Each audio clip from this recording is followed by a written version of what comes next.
Coming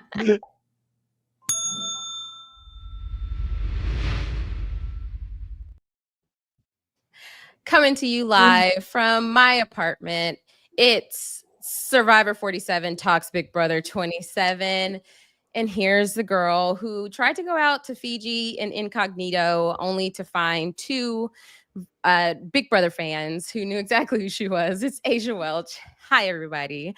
Hopefully you are tuning in and excited to hear from us, give our thoughts on this season. This is spoiler territory, so imagine the spoiler song here. We will be talking about the week's events up to today, and then we're just going to talk about all of our thoughts on the season so far. We're approaching the halfway mark, so very excited to just chat about the season and all of our thoughts. So with me, I have a guy who's no stranger to RHAP, Andy. Andy, how are you?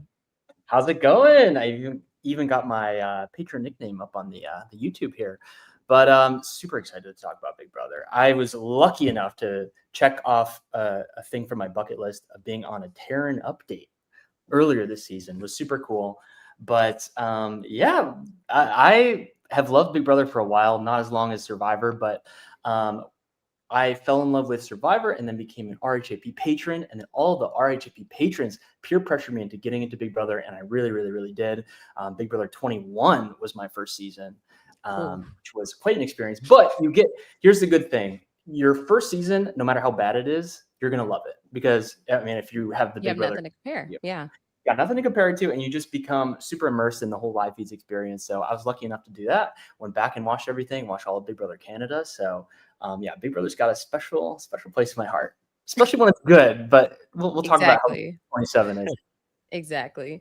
So next up, we have a guy who sat in the back seat of a car a couple weekends ago, and I observed him and Andy go through the eviction list of Big Brother 13, something I never even would have imagined someone would know. Teeny, how are you? I'm amazing. Yeah. If all of school and my education could have been just quizzes about random Big Brother seasons, would have been valedictorian. Yeah, I'm super excited to be here. Aysha, obviously, I recognized you off the jump, and it was from talking about Big Brother and from you being on the live feed updates. And so it's wild to be here. My very first season of Big Brother was Big Brother 12, which was also Rachel Riley's debut into reality television. So I am personally just having a huge full circle moment to watch her on my screen in 2025 after, I have entered sort of the lexicon and she's back. And so I am thrilled to be here discussing it. And I want to get into all the nichest Big Brother things with my best friends. I'm so excited for whatever we're going to talk about today. Last but certainly not least, a guy who has a very prominent voice, who only a year ago, he had a very stoic look. And I was just like, that guy is, I don't know about that guy. And now a year later, glad to call him a dear friend, Gabe Ortis. Gabe, how are you? So happy to be here. Big Brother 27 is actually my first full season of Big Brother that I've watched. In one of our group chats, Andy and Teeny were just talking about the preseason, getting ready for it, and I wanted to be a part of it. And the icing on the cake was getting to meet Andy Herron out in Chicago. And he was such a delightful person. He was so much fun. And I needed to know more about the world where this mythical man, Andy Herron, came from. So I've been diving so deep into Big Brother 27. And kind of like Andy alluded to, I don't have much to compare this to. So are you loving it? This is, it's very, very, very weird, but in the best way. Where it's like, I want to know more about this very developed, very niche, very weird universe that Big Brother is. And it's also such an unconventional way to take in a TV show. Like the live feeds are why you tune into Big Brother. Like, the actual episodes that come out, while fun to watch, don't really scratch the same itch that the live feeds do. And I can't compare any show on earth to that when it comes to how you take in the show. So it's been awesome, and I can't wait to kind of talk about what has been quite a season so far. Love it. And if you're here, Andy Herron's like the godfather of Survivor 47. Have we I told the know. story about meeting him in Chicago, like way before Gabe met him? It was before the premiere of Survivor 47. Yeah, I think Let's be too. because we were the three of us were there, right? yeah. Well, yeah, I was the one who was like, I knew that Aysha was like already knew him through RHAP, and I was like, so like we're in his city, and I know you have his phone number. Like, can you please text him, and we need to meet up with him. And I remember being like, I remember looking at Annika and being like, I think that we need to leave, like, and not go out tonight, because if we go out tonight, we won't meet Andy Herron. And a group of us like went back early and met Andy Herron, who is one of my favorite players and voices in the Big Brother community. And, you know, he got Gabe into, he's the reason we're here today. Yeah, exactly. And I like, it's so wild to think about, because I've literally podcasted with Andy on RHAP about Big Brother way before even thinking about applying for Survivor. So it's such a full circle moment that we're just like, after playing, getting to just talk to him in person, have such a good time. But oh my gosh. Okay. So if you are here for the first time and maybe you don't keep up, you know, everyone kind of gave their background with Big Brother. For me, I have been podcasting with RHAP for 5 years now, contributing to like the live feed updates with Taryn and episode recaps, the stock watch, and then also podcasting about all the miscellaneous love shows, Married at First Sight, Love is Blind, all that stuff. And so that kind of covers it for all of our backgrounds. But let's get into this week. Right now, just to set the stage, we had Rachel as our HOH. She nominated Mickey, Morgan, the M&Ms, and Vince. Then we head into the weekend where veto happens. Lauren wins the veto, and she goes back and forth because the girl is allergic to decisions. And she finally decides to use the veto on Vince, in which then Rachel put up Riley. So now we have Mickey, Morgan, Riley on the block heading into the BB blockbuster on Thursday. What a week it's been. Like, the fact that we have Rachel Riley as HOH in the year of 2025. Like, Teeny, you mentioned it. Like, what does that mean to you, the fact that we're seeing Rachel as HOH? You know, when I was watching Big Brother 12 in literally 2011, it was every other week she was HOH. It was back and forth between her and Matt for a long time. So to me, it just feels like it was only a matter of time before this happened, and we had to wait a little bit longer for it, so it's even sweeter. But I was actually talking to somebody today at my job who hasn't seen her original season or is just starting to watch it, and I was like, yeah, he was like, I think I like her earlier variation better. And I was like, well, maybe that was like more explosive and entertaining, but like, I think she's playing such a better strategic game this time.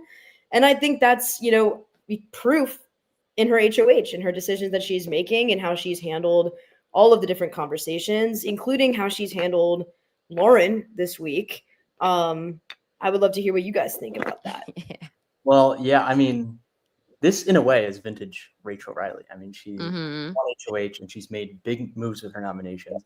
And the thing about Rachel Riley over time, so the thing about her over time is that I think by her third iteration, I think she has improved in Big Brother in a lot of ways. And I think one of the best things she's got going for her is she has the best reads in the house. And she's consistently one of the few people who does have good reads in the house. And I think she also has like a good spider sense of like good reads in terms of what America wants, because these are like dream nominations in terms of how Twitter feels about it, how Twitter feels about things. So in that sense, it is a good week. It's exciting and it's interesting. I think the ramifications on Rachel's game, like that's in flux, and it depends on how the blockbuster shakes up, how the vote comes through. But like it is really beautiful watching her, and because I think she has evolved over time, and I think she's just gained a level of savviness, but she's still herself, and you could tell in the conversations that she has with people, like she has a level of bluntness which is pretty rare in new era modern Big Brother, and so I think some fans might feel weird about just the decision of plopping her into a season full of newbies, but I think it has like paid benefits in a lot of ways, and I mean just simply watching her is always really good. So like she's certainly added to the season, I feel like. And Gabe, as somebody who hasn't seen seasons 12 and 13, like, do you get the lore? I think if you had me watch this season and you didn't tell me who the returning player was, but you told me that there was just one and the rest were newbies, I think it would be very clear that it was Rachel. You alluded earlier to the fact that Lauren has been allergic to decision making, and I think that she's been the poster child for it so far, but I think you could put that label on like a lot of people on this cast, and Rachel is clearly not one of those people. I think that she moves through this game with a lot of confidence that a lot of the other folks don't have. And she sticks to her guns a lot when it comes to the reads that she's trying to make. I feel like you see a lot of flip-flopping and you see people not really have a whole lot of confidence in the decisions or the reads they're trying to make on the game and with the other house guests. And you never really see that with Rachel so far. And I think something that she was really good at was biding her time early on in the game. I think that she came out pretty loud. Obviously, she had a very loud introduction to the season, walking down that staircase. She was the host of this $1 billion fundraiser gala or something like that. And that was awesome. But when it came to actual gameplay, I think she was very cognizant of the target that was going to be on her back. And I think she was very cognizant of how to manipulate that into her favor. And I think we've seen her do that. I think a lot of people were kind of wondering, like, can Rachel win an HOH? Can she do something to kind of shake up the slow start that this season has had? And as soon as she started building momentum, she hasn't really looked back yet. And I think it's been really fun to watch. I think her veteran status is shining through all, the facets of her game so far. Yeah, she needed this bad because I vividly remember a couple weeks ago, we were all in Detroit. We're at this what do you call it? Tree park adventure. We're having a blast. And then Teeny's like, y'all. Well, maybe you didn't say y'all, but like, look what just happened. And it was Rachel trying to bow out during Mickey's HOH because it's just like Rachel doesn't feel like herself. And so she's like, I want out. Like this is not the big brother that I'm used to playing. So it's like, I'm so glad Rachel got this HOH because these are the nominees we needed. I mean, honestly, Mickey, Morgan, and Vince, like Mickey has been someone who has had this like lingering HOH-itis since she was HOH. She thinks she has her hands. She thinks everyone trusts her, and she thinks that she has such a grasp on this game that she can handpick the jury. What are y'all thinking about Mickey at this point in the game now that she's on the block? She's continuing to be on the block, and she most likely will be on the block at the when it's time to vote on Thursday.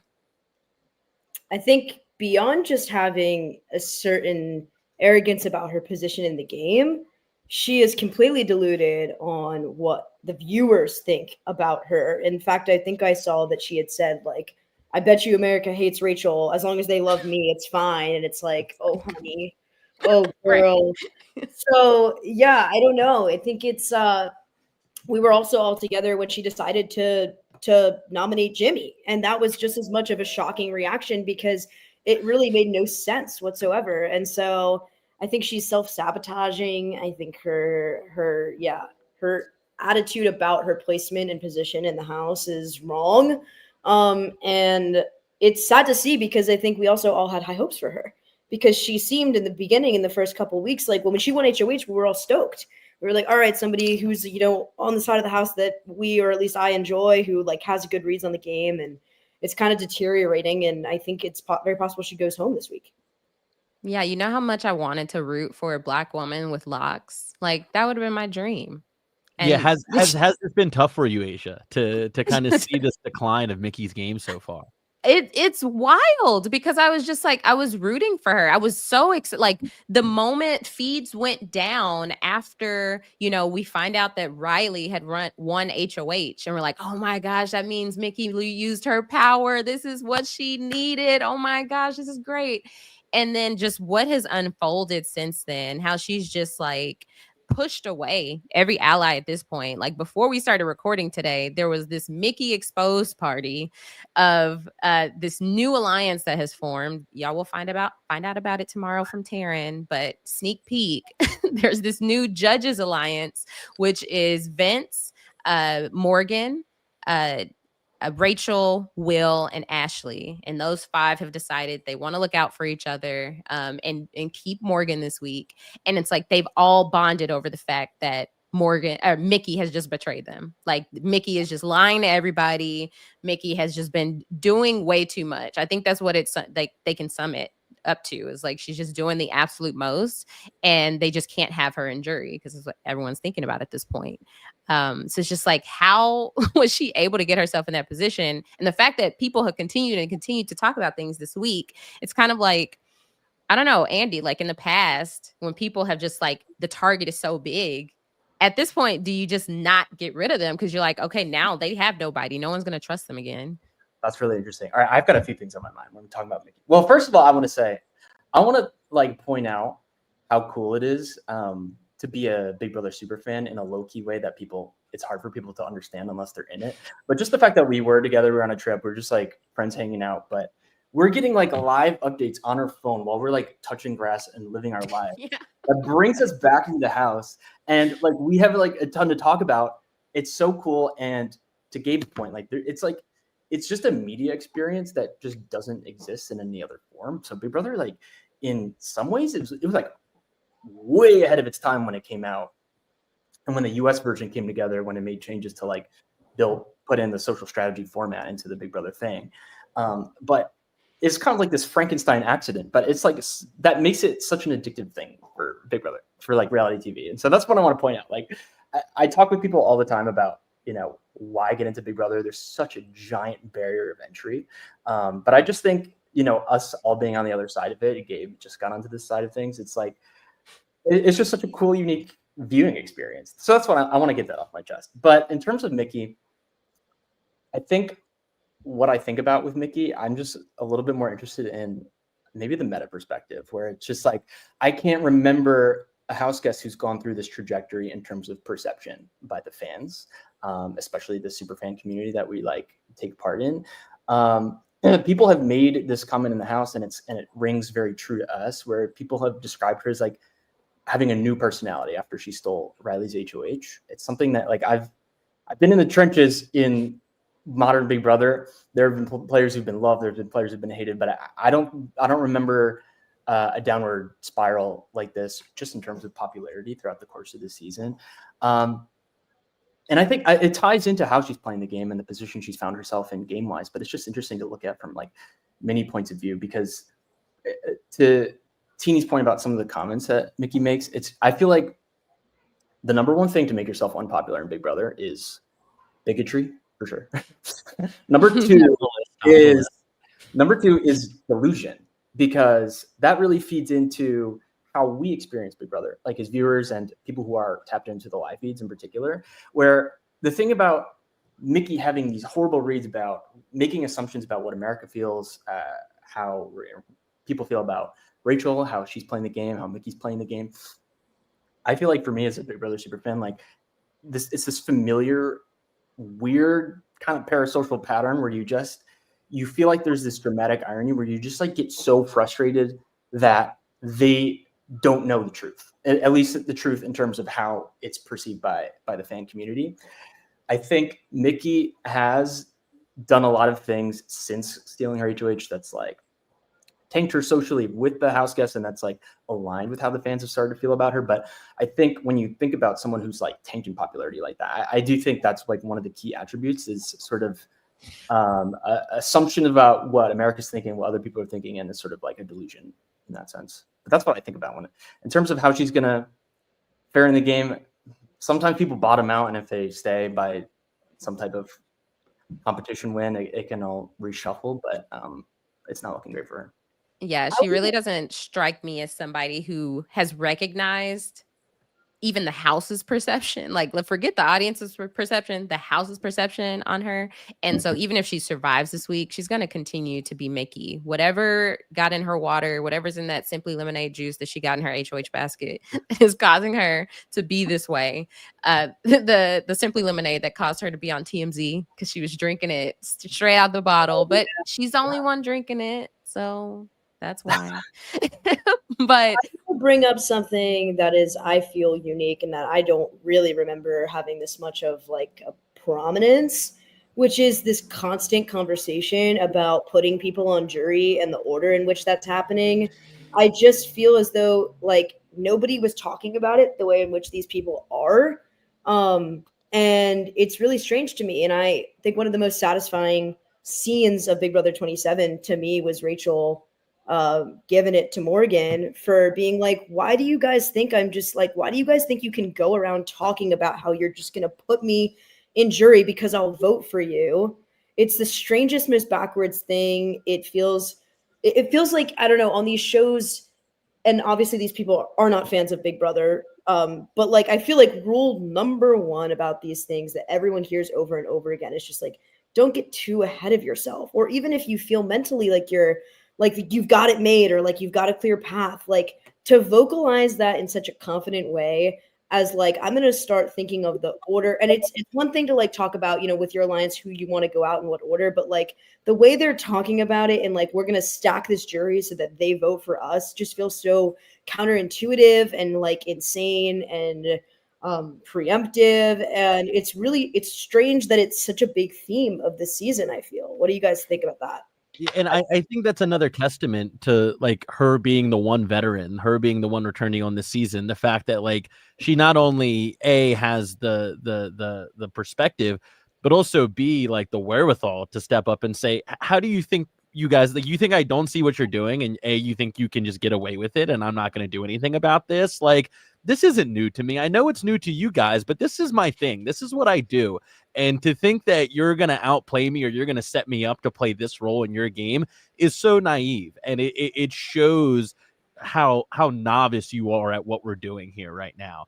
And I think that's a great example of, again, Rachel just being this seasoned veteran, not just in Big Brother, but in reality TV as a whole. To be like, you guys think you're doing something right now? Like, I clocked this as soon as you started doing it, and I'm going to call you out on it and make you uncomfortable about it. I think it's awesome. It really, I mean, it really is fascinating because it's kind of like, okay, y'all are doing so much gaming around getting to jury. Once jury starts, what is it? We're resetting the field. Like, we're just trying to figure out where to go from here. They're just not setting up themselves past that point.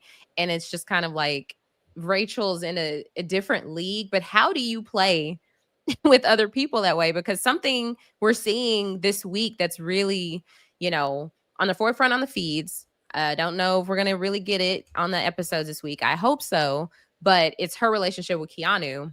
And how Keanu is just like, trust me, I may be new, but I know what I'm doing. And it's kind of like Rachel is operating from a point of like, this is the information I received. This is why I'm doing these things. She knows, like, she put up Riley because Riley is a threat, for one, for being in a showmance, and two, has said and vocalized that he would vote Keanu out. He would put Keanu up. So like, what are your thoughts on this, like, Rachel Keanu relationship? Because it's really been like, I don't know. I don't want to say damaged, but affected by her decisions this week because she is the vet. She knows what she's doing. She has made waves. Even Vince earlier said, like, this week feels different. I wonder why, Vince. It's because Rachel is making moves.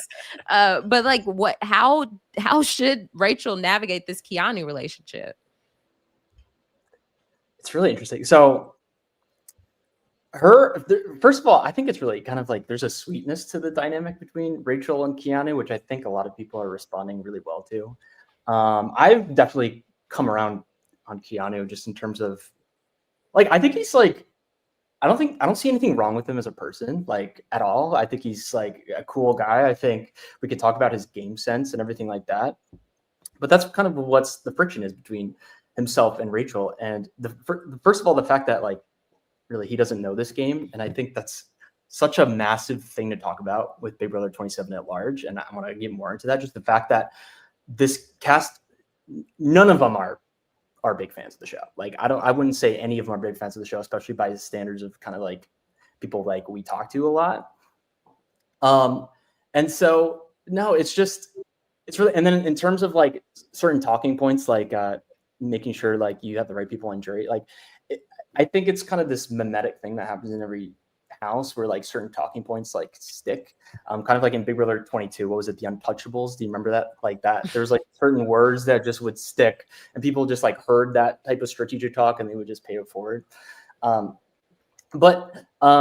I mean, that's something I want to talk about more. But like, what does everyone think about like the Keanu and Rachel at all? I agree with you about the sweetness of their dynamic. Like Mhm. the clip of him being like, "They don't know you, not like I do." Like that is full on like alliance fan fiction, platonic. Yeah. Don't get worried, Brendan. Yeah, But Twitter is just getting I really, know. really weird with it, but No, I don't know. I think it's really interesting, and I love to see on Big Brother somebody who is targeted so frequently and so early, like get through. And I love that in the beginning it was just constant fighting and bickering between them, and that we get to see it kind of grow into this new stage. And hey, I think they could be a wonderful final two. I think if they are the final two, like this season's redeemed in a lot of ways. yes. I don't know if we're getting there, but those are my thoughts on them. Like from like 5,000 feet up, like I think it's really entertaining and it has sweetness and it's like constantly changing, which is fun to watch. And she's kind of teaching him, and I think in like some senses you can see him really trying to absorb what she's saying and like really respecting that she does have wisdom to give, but he can't help but get in his own way almost all the time just in the game.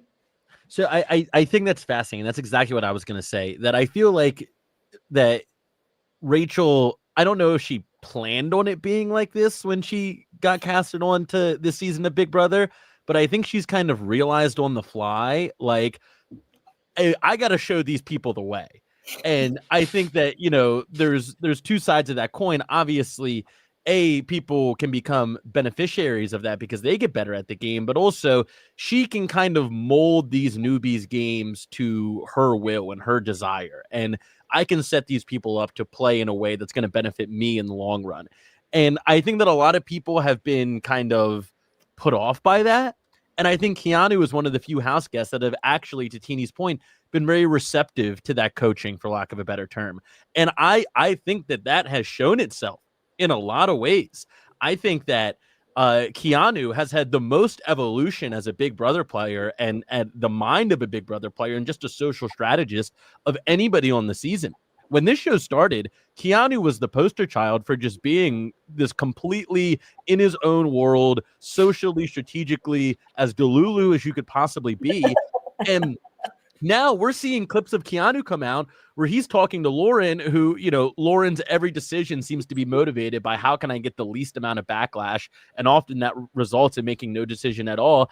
And Keanu has gone from being the student in this game to coaching somebody like Lauren, saying like, look, this is Big Brother. No matter what you do, you're going to upset people. And if you do this, this is probably going to be the fallout from that decision. And if you make this decision, this is going to be the fallout from that decision. And it's like, now all of a sudden, I feel like I'm listening to a dude who's like an expert on Big Brother. And I don't think he is. Don't, you know, take that out of context. But just the evolution that he's had from where he started to where he's at now, I think in a vacuum is fascinating. And I also think Rachel has a lot to do with that.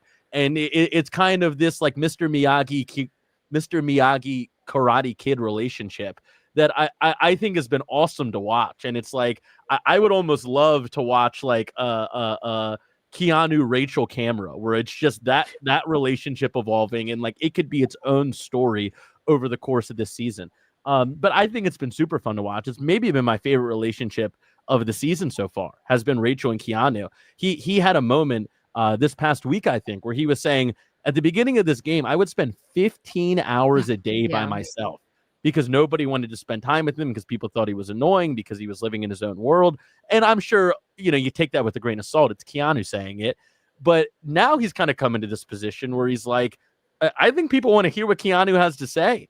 And I think people walk away from conversations with him thinking like, oh my God, okay, I think I have a better perspective of what's going on in this game because I talked to that guy.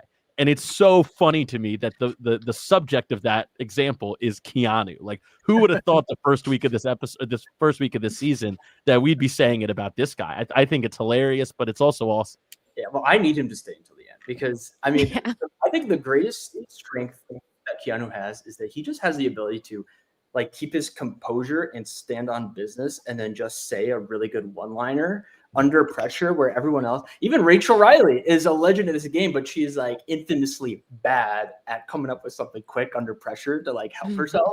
Yeah. And Keanu just like every week has something that's gold. I believe you have a prompt. What the hell Yeah. was awesome? That was like a WWE line. It was great. It's awesome. Wait, Gabe, so you mean your favorite relationship isn't Riley and Kat? Are we going to open that can of worms? Because I have thoughts, but we can save it for later if you want. I mean, yeah. Let's get into it in a sec. I don't know. I'm not even. I just can't. Anytime I think of them, I get thing. I'm just gonna go turn it on. I'm like, is Teeny there? The black shirt in the dark room. But I mean, I think with Rachel and Keanu, yesterday I was on the live feed update and I was like, it might be time for her to call it. But no, I think they just need to embrace their different interests, because clearly Keanu wants this side of the house, Rachel wants this side of the house, and I think they're getting the tension happens when they're like, well, we want different things. I think they need to embrace that, which they kind of did at the beginning. Like Keanu acknowledged they're in the middle, right? Because he likes this side, she likes that side. Yeah. So I think as long as they like embrace it, then things will flourish between them. But I don't want them to get in their own way, being like caught up in the fact that they don't want the same people out. I don't know. They just need to use it to their advantage.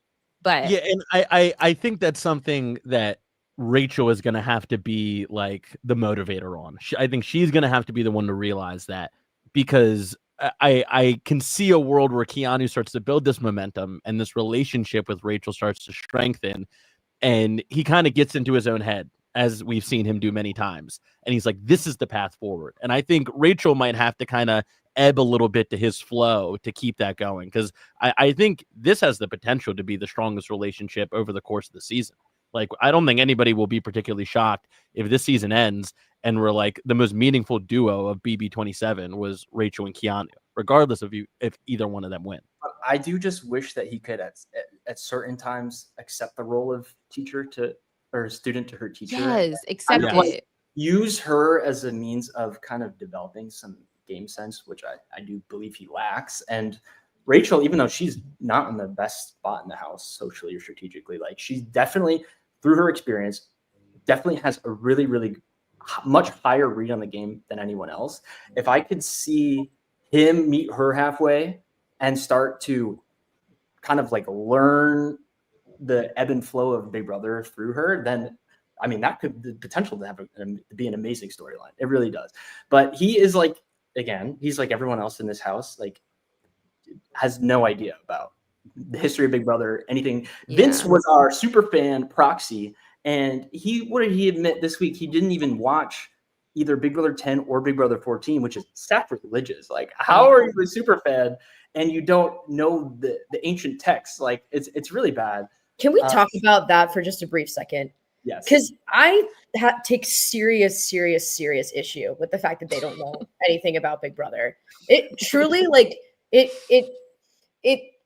feels disrespectful to me. It feels like I don't know. Like, there's so many of us, like, we're sitting here talking about this with so much passion and so much care. There's so many people who are putting time into, like, Taryn every single day talks about this show. Like, there's so many people who are constantly keeping up with this show and like giving meaningful analysis. And it means so much to us to have people filled in that house that don't know the basic fundamentals, that don't care about like if I was in the Big Brother house, I would be like kissing the handle on the diary room door and being like, Dr. Will has touched this before.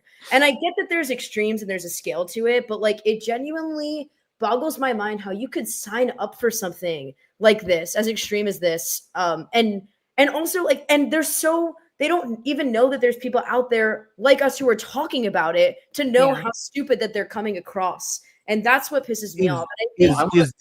Is this unique to this season so far? No, it's I would say it's the worst case. it is the worst case. Like, there is a handful, there are a couple every season. Like, when Corey and America were on Big Brother and they did the pressure cooker competition, nobody else knew what that was. But Corey and America, we could at least be like, hey, like, they're so excited to get the chance to do this. And like, we, by proxy, they're the surrogate for us super fans. Corey, America, Izzy. Yeah, Izzy, exactly. And like, I think, on Survivor, there's critiques that like there's way too many of us who know too much and who are like being too meta about it. But Big Brother is the completely other way, and it bothers me. That's what I want mean, to talk about. Yeah. Oh, go yeah. ahead. I was just going to say, to that point, like, we're coming from a show that we were on where everyone is passionate about it. Everyone has seen more than one season. No one went into season 47 having just watched clips or, oh yeah, I saw a couple episodes, but I'm just out here to have a good time. Yeah. There's a certain level of, like you said, respect that you can have for the show to really immerse yourself, really, like, I don't know. It's just like the fact, you're so right that the fact that they don't know that we exist, that you are even commentating on it. I think it was Mickey and Morgan today, probably mainly Mickey, but Morgan agreed, or Ashley, Mickey and somebody was saying, oh, how do adults have time to watch the live feeds every day? Like, how is that? Girl, I've been doing this for, you know? So I think this is really interesting for a few reasons, because I mean, I want to talk about it in terms of its like effect on the quality of the season, because I think we're a great group of people to talk about this with, because I do think we're like on the opposite extreme, right? Where like even by new era Survivor standards, I do believe that Survivor 47, I think one of the things that's known about it is that it's a group of particular amount of super fans in the group. And then, I mean, from everything I've read, people really like our season, right? So, and I would stand by our season whether or not it had that fan approval. But so we're like on the opposite extreme. And I know that there's a vocal group of the fan base who thinks that adding a season full of super fans for Big Brother 28 is like the worst idea possible. It's like, we'll never get old school BB back. It'll be Kumbaya, New Era, BS, whatever. Like it'll be. I'm not convinced that's true at all, but I think at the very least, what we're seeing here, the season is not bottom of the barrel. I'm enjoying myself, but I do think that just the lack of knowledge about Big Brother is directly leading to a skill issue house-wide, like a lack of just Big Brother gameplay. And I think that is it's a detriment to this season. And so, I mean, what I would say at the very least, I think that if for Big Brother 28, they took the Big Brother knowledge among the players and just upped it a sizable amount or even a decent amount, I think it would really, really pay dividends, because there's it really builds a baseline that good gameplay can be built on, where it's just like, let's say there's like different sides of the house. There's going to be at least one person on each side who can say like the bare minimum, like, hey guys, like actually going on the block is bad. Like, let's not volunteer to go on the block. Let's win HOH. What we should do is we should nominate the people not in our lines. You know what I mean? Like the bare minimum, I think it goes a really long way. And so I'm not necessarily advocating for it to become like Survivor. That's something that some people will just be allergic to, the idea of nerdy super taking over. They hate that idea, whatever. Personally, I think it would benefit Big Brother because Big Brother is kind of a complicated social strategy game when it gets down to it, and it helps to kind of know your history. It kind of helps to have some data points about like what's gone right and wrong in the past. And then I think that like we want a good mix. We want people who are strong personalities and they can't help themselves, and they'll like make waves to the detriment of their game, even if it's suboptimal, whatever. But then I think in everyone's ideal perfect season, like, there's a smaller group of really good strategic players who are doing good things that like the fans can sink their teeth into and like analyze the gameplay. And then, ideally one of the people from that smaller group of super fans goes on to win the game. I think that's what everyone, the best seasons have that. It's not just like people running around like their heads are cut off, right? Like Big Brother 10 has a beautiful mix, like Big Brother 6 has a beautiful mix. And so, yeah, I think that I'm advocating for upping the knowledge going into the house at least a little bit. It doesn't have to be all super fans, but I think it would help a lot. I mean, even the representative super fan this season, Adrian, said, "Who's Taryn?" Like you would, and no offense, Adrian. Yeah, none of them watch Rachel season. So what's the point of putting her in the house? None of them. I have many thoughts. I can make it quick. I think the sweet spot for both shows is a mix of both. But I also think that people have decided that superfan represents this monolith type of person who is just a very nerdy character who knows everything about the show. Whereas I think there are so many different ways to be a superfan and so many different personalities that fit under that. And I think our season is a great representative of that. Me and Andy could talk about Survivor for 24 hours straight. Do we play the same way at all? Do we have the same perspectives going to the game? Absolutely not.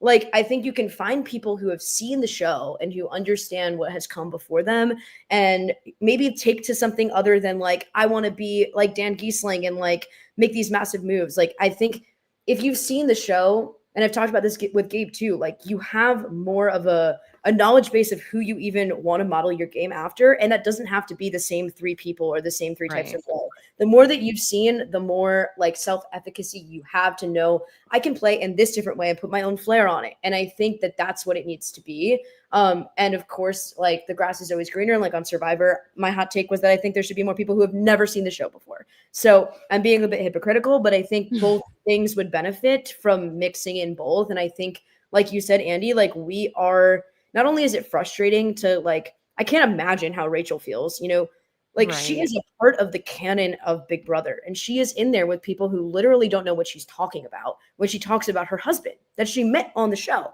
I can't imagine what that feels like. And I don't know. I think it's like, it's frustrating for us to watch as people who like do really care about it. And like you said, it ends up making players not be aware of all the tools in their tool belt that they can use, which makes for a less exciting game. Yeah, and I think that, you know, kind of what you're saying, Teeny, is that there's like a spectrum of superfan, right? And Andy alluded to the idea of like you get this kind of run of kumbaya type seasons, and we saw that with New Era Survivor. And I think like that end of the spectrum is super fans who are kind of just happy to be there because they're so into it. And it's this sentiment of like, we're on Survivor. This is cool, right? Like, and everyone's like, yeah, it's really cool. And then I think you get a season like 47, which I can obviously speak to, you know, very personally, where everyone's like, we're on Survivor and I understand the weight behind this. I understand the opportunity behind this. I understand the history that I'm now a part of, and I'm going to take this very seriously.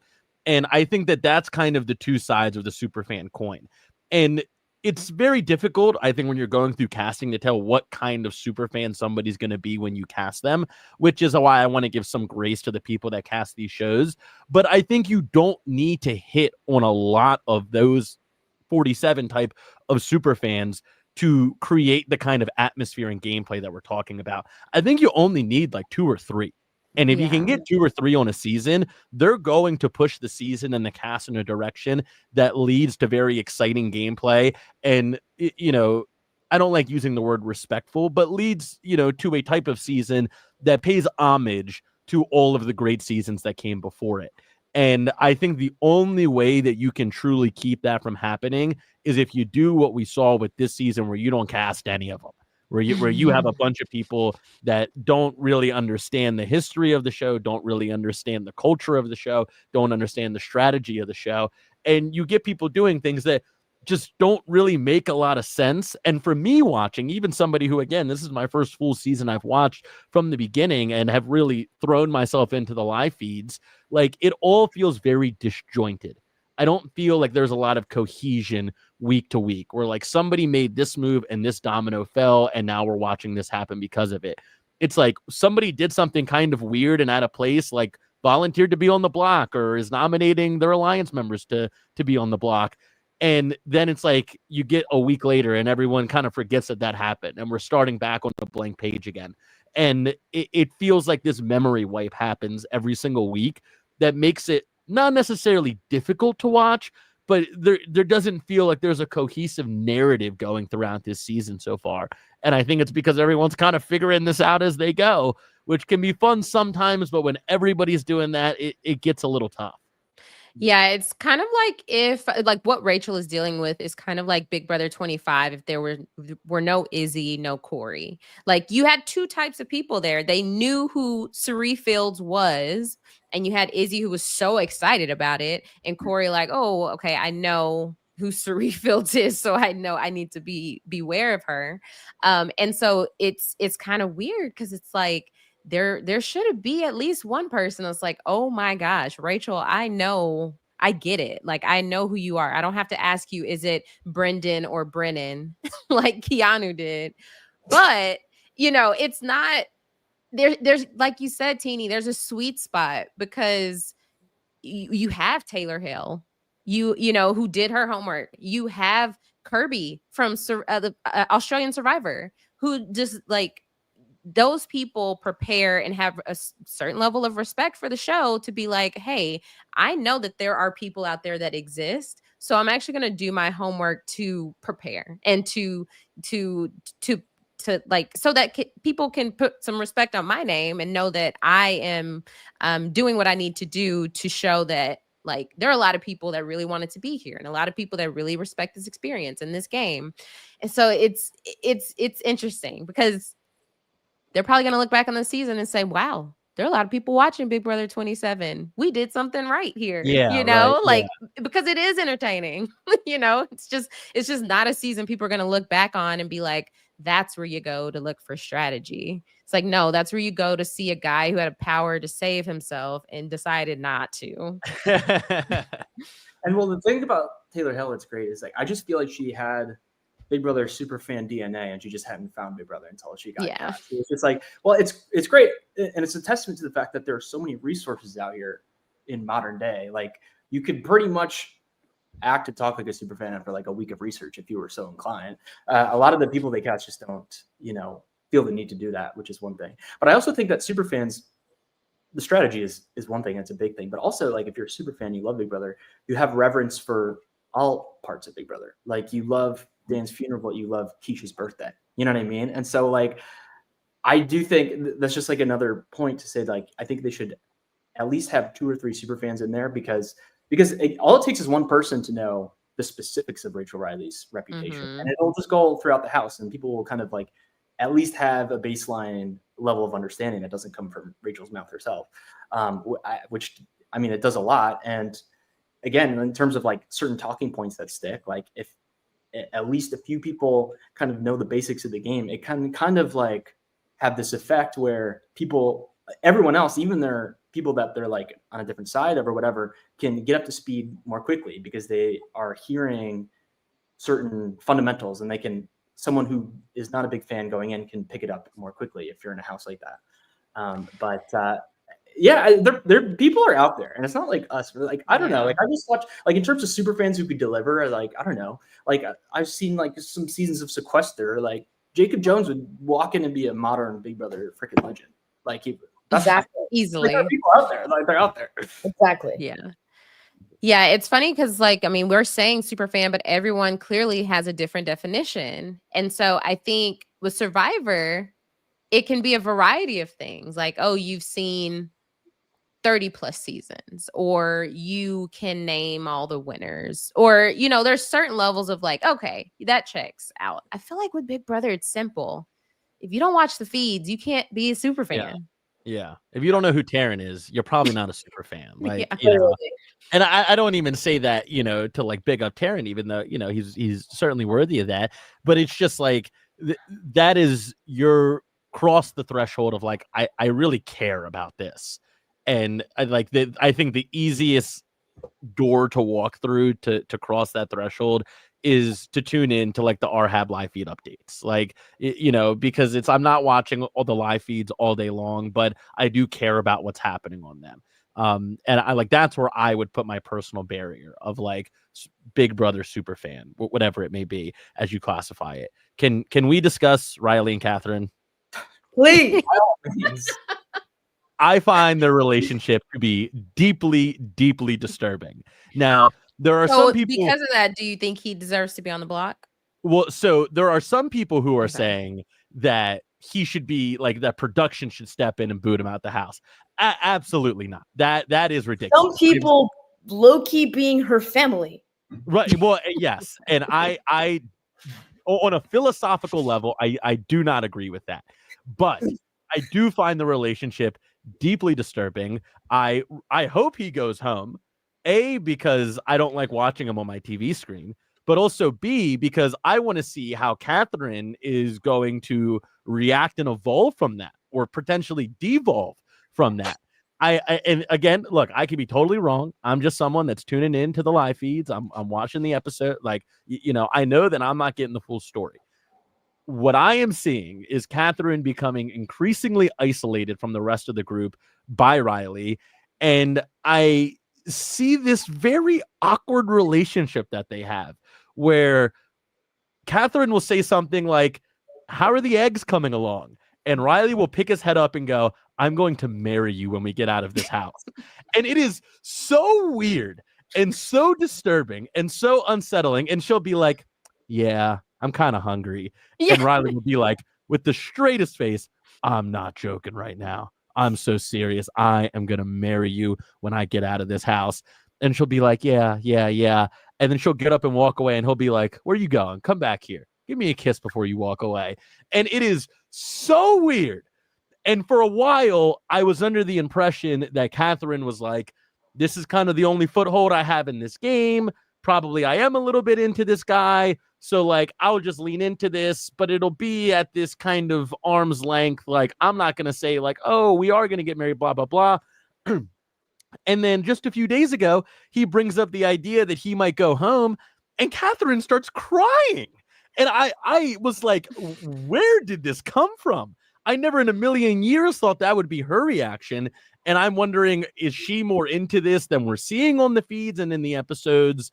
I hate to say something so extreme, and I don't mean it in literal terms, but is there a bit of like Stockholm syndrome going on where she's like, this is my whole game and this is my whole social life within this house is with this guy, Riley, who doesn't seem to be treating her particularly well. Anytime she offers an alternative perspective or any kind of pushback to what he's saying, it's met with this like harsh aggression and this immediate shutdown and this like, before you say anything else, you need to change the way you're talking to me, when she's not even talking to him in a particularly rude or aggressive way. She's just saying, I think this might be what's going on. And it's like, you need to watch your effing tone right now. The amount of F-bombs is insane. To her, to this person that he's going to marry when they get out of the house. And this is how you're speaking to her when you've known her for however many weeks they've been playing now. I mean, it is so unsettling. It is so deeply disturbing. It is something that I have to imagine that the other house guests are not seeing this take place. And it doesn't seem like it's happening when I watch the clips and when I watch on the live feeds. Never seems like it's happening around other people, which is also a little disturbing. And we've heard from multiple people who come out of the house say, we all thought Riley was going to be America's favorite. And they all seem to be shocked. Well, like, I think it was Jimmy, right, who said that when he came. Mm-hmm. I think there's a model in place of a Riley type, like Cameron from Big Brother 25, I think it was, like being America's favorite, of it being kind of like the golden boy. And especially because they're not seeing these like really aggressive and manipulative interactions, they're like maybe associating that. And maybe he's like goofy and silly, and then they're conflating just because he's like a like himbo cowboy that people are finding that more entertaining than it is. One thing I'll say, I hope I never see Riley at a watch party because he'll be hearing it from me. Two, Teeny, make sure I'm present before that happens, because oh my God, we should charge for that. Rob, if you're watching the show, Sam, if you're watching the show, we should have a cage match, a verbal cage match between Teeny and Riley. That would be top dollar entertainment. Teeny has a few words. Okay, two, I think even in the most loving and reciprocated showmances of Big Brother, there's always this element of we are trapped in this house together and a day feels like a year and things escalate and things get super codependent and things get, really intense in a way that we don't normally see. But that's, when it's a good couple, when it's people who, are actually asking questions to each other and getting to know each other. That's one thing, because you can trust at least that there's like care and safety there. But this is a situation where it's just as intense. It's just as like isolating, and it's progressing just as crazy, but it's with somebody who I don't even think that Riley cares to know who this person is. I don't think I've ever heard him ask her a single question. I think this could be anybody, and he's just fixating on her and he's locking in, and it's obviously very scary to see. I literally think this could be clipped together in a compilation and shown in like health classes for middle school girls to see. Like, this is not how you're like, this is not healthy. This is not anything you should put up with. But again, she is in a game, and like people are going through him to access her for strategic reasons. And it's really sad to watch unfold. And I think, like, to your point, Gabe, about her responding and like being upset, it's because she is in this like really experimental lockdown house. Like, I think if she had the support of her loved ones, I think if she wasn't in a game, I think if she, you know, was with her friends and like had her phone, because if he's treating her like this in a house with cameras on him, what's he doing behind closed doors? And like, what's he doing when he like can't get in touch with her? Like, I think I have hopes that, you know, if she were in the real world, she'd be able to come to this conclusion sooner. But because of a series of circumstances that are so specific to Big Brother, she's unable to kind of crack out of it, and probably does feel in some ways supported by him because he is so laying it on so thick that he does, you know, have her best interest in the game. And it's sad to see it is hitting the feeds of people in my life who don't even watch Big Brother. Which is, you know, it's made it to TikTok. That's how you know. Yeah. It's real. So the thing is, like, I have no idea what's actually going on in Kat's head. I could like only speculate from very far. I have no sort of takes on what exactly she's feeling or thinking right now. Regardless, like, she really is someone who deserves a bunch of grace in the situation, because like what you're all saying, a social strategy game and environment as built in within a reality TV show is really intense and isolating just inherently. And it creates all these dilemmas and really sort of really sticky situations if people are behaving poorly, right? And so whether or not Kat is like totally feeling it right now, I don't know, right? But even if she is, even if she's feeling great about it, the truth is that she's cornered in the situation. It's would be almost unfathomable for someone in that situation to like sort of cleanly get out of that, because he is her only true ally in the house, right? He is who she's spending all her time with. They are tightly associated by their competitors, right? And regardless of how America feels about Riley, like, everyone in the house likes him. They do like him. And I don't think they just like him based off of some preconceived idea that America likes him. Like, they're just not seeing what we as live feeders or viewers are seeing, right? And so it's just, it's not fun to watch for me. Like, but it is, what I think was interesting is that unlike any other show, like Big Brother is on the live feeds. And so we're getting just a really, really raw and granular view of a situation like this, and what could go wrong in a situation like this. To me, my big takeaway is sort of thinking about how often this must occur in other dating shows. You know what I mean? Where there's no live feeds where the fans can have a groundswell of saying this isn't right or this behavior isn't right.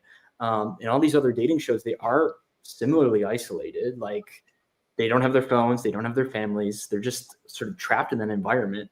And I just kind of, my heart just kind of goes out for anyone who's ever been on a reality dating show. I don't know. I've heard bad stories like in articles and whatnot, but it's highly complicated, obviously. And I just hope that, you know, Kat comes out of this unscathed.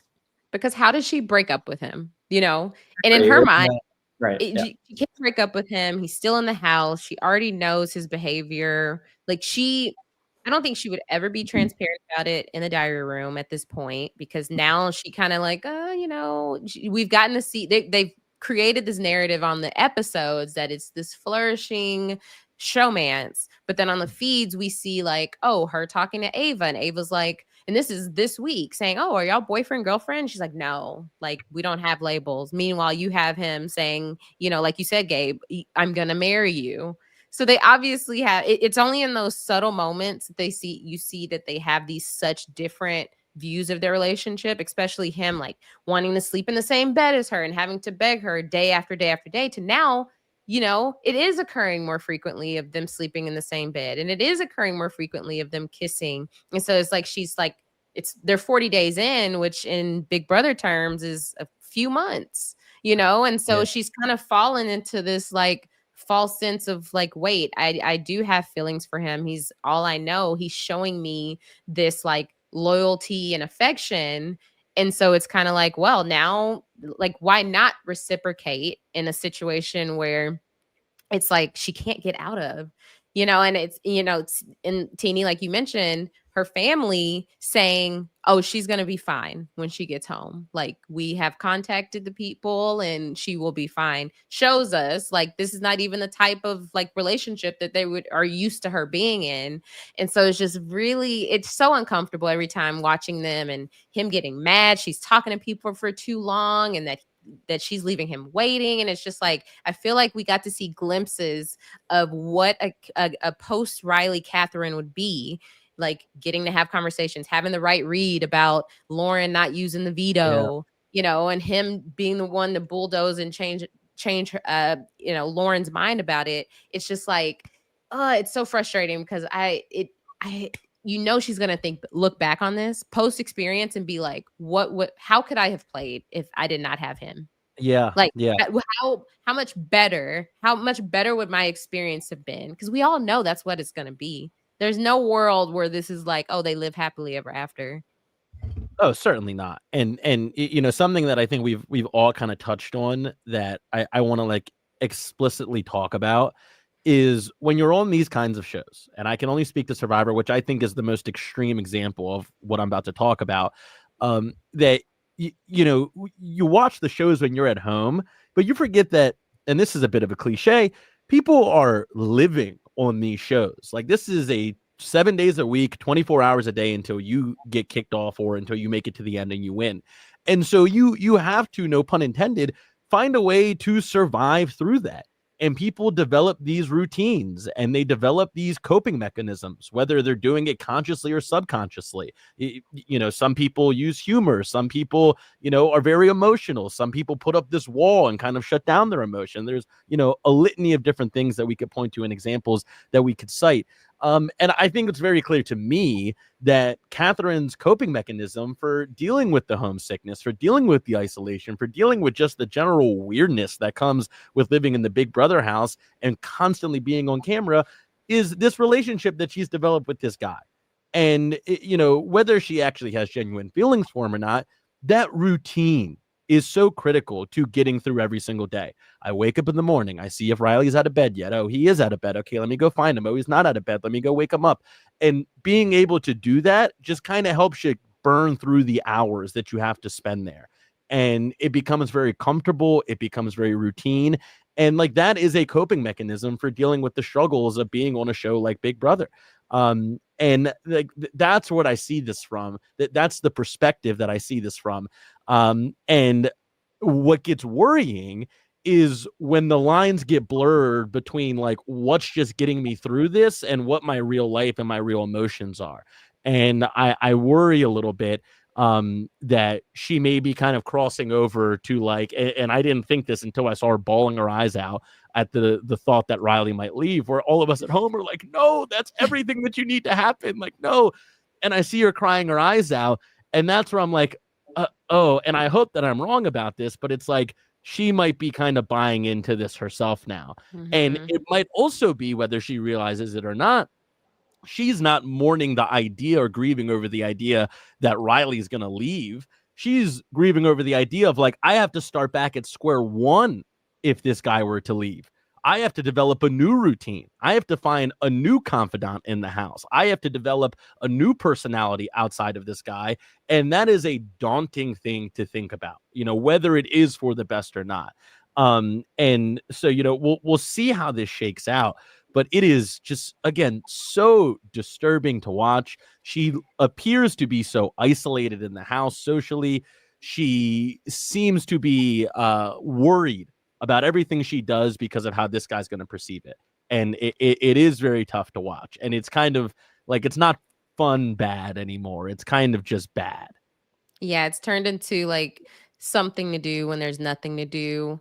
And for all the people too that are like campaigning for production to intervene, there's like this one small contingent on Twitter that is like speaking in favor of Riley, saying that this like production can't intervene because this could be Riley's strategy. No matter how awful we do think it is, it like which is just, I mean, it's like a twisted way to think about it, but it's just like, what if that is his strategy, which is, gross, but this is where it gets really complicated in terms of a social strategy game. And Yeah. you just hope whenever you watch a season that just never, these like certain lines are never crossed, and it's gone very, very wrong on Survivor a couple times, usually not. And that's good. But, Survivor history, like there are cases like this, right? The thing is, yeah, like, I don't know. I just kind of feel for Kat in the sense of whenever she's like evicted or whatever, just thinking about what she's going to like, the exit interviews are going to be like, and how they're going to be conducted. What is going to be the overall main topic of discussion? It's just going to be something that's just like, I feel for every Big Brother house guest, to be honest, because there just must be this insane whiplash of like hearing information, and not just information, but just an overwhelming consensus about that information. And so I want to say off the bat that, like, I don't want people to like really get carried away with the answers she might give in the moment, or like without having the time to process or get back to her family or whatever. A lot of these exit interviews are in a hotel still, right? She could say that Riley's great, never did anything wrong, stick up for him, like whatever. But I just don't want people to come for her, like, in that, because think of how complicated this whole. Great point, Andy. Is. Yeah.